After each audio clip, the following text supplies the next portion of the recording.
Michelle, now let's turn back to government command and control. What's that mean for bondholders? And could the government end up owning both GMAC and General Motors? Here to debate, Thea Lee, policy director at the AFL-CIO, and Jim Glassman, former Undersecretary of State and president of the World Growth Institute. And let's kick things off with you, Jim. And what's the idea here? Is this going to be to have an overarching industry that's 100% government controlled? Yeah, the overarching idea is for the government in partnership with the United Auto Workers to own the vast majority of General Motors and Chrysler, and as well to own the company, GMAC, that provides the financing for GM and Chrysler's dealers and for the people who buy these cars. Now, that is a gigantic change in the way that we expect capitalism to be run.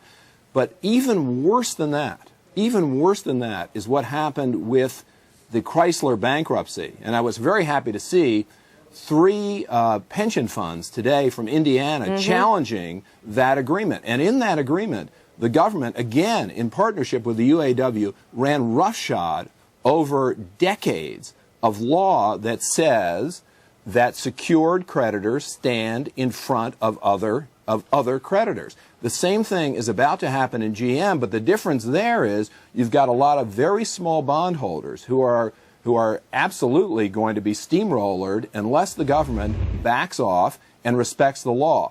And I think this is affecting markets in general. I call this now legal volatility. You don't know as an investor what the law is going to end up being. Thea, do you disagree with the facts as characterized by Ambassador Glassman? These were secured bondholders. Secured bondholders, that means they stand ahead in line of unsecured bondholders. That's what's agreed to in the first place. That's why they take less interest. So if that's the case, I mean, is justice blind or not? Do we make these designations based on the law or based on something like identity politics or who's politically popular at the moment? Well, I think we're talking about an extraordinary situation, and the government's stepping in to save the auto industry, which is essential to saving the rest of the U.S. economy.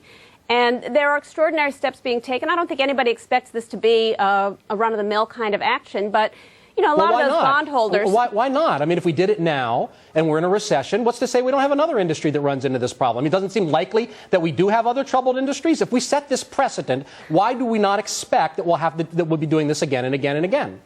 You know, a lot of these bondholders bought those bonds at pennies on the dollar, so it's not unreasonable to think that they're not going to make back all the money that they started with. And some of them bought the bonds at 100 cents on the dollar. To come back to this question about extraordinary times calling for extraordinary measures, we learned today from President Obama that in the case of how we respond to terrorism, of how we respond to threats, that we will not do ad hoc legal decisions. But in this case, it sounds like that, yes, we will do ad hoc legal decisions. How do you make that distinction? It's interesting you should use the word terrorism. A lot of people would think, and that's way over the top, but certainly destroying decades of legal tradition. This is going to severely damage the confidence of investors in making investments in corporate bonds in general. And by the way, I really think just a second. In the GM case, we're talking about many small bondholders. I read an article in the Wall Street Journal, a news article,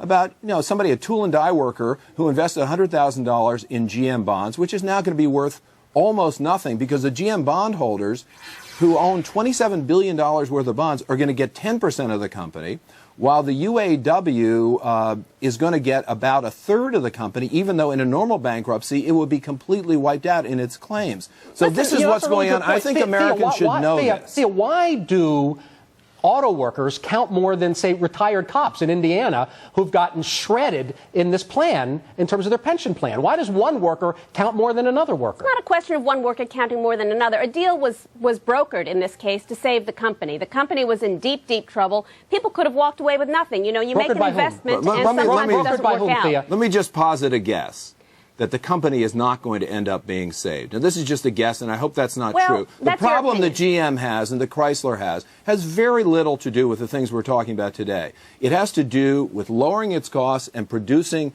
better cars. Now, you show me evidence that that's actually going to happen. by, for example, destroying dealers' franchises, taking come on. franchises away in an effort to raise prices on American consumers.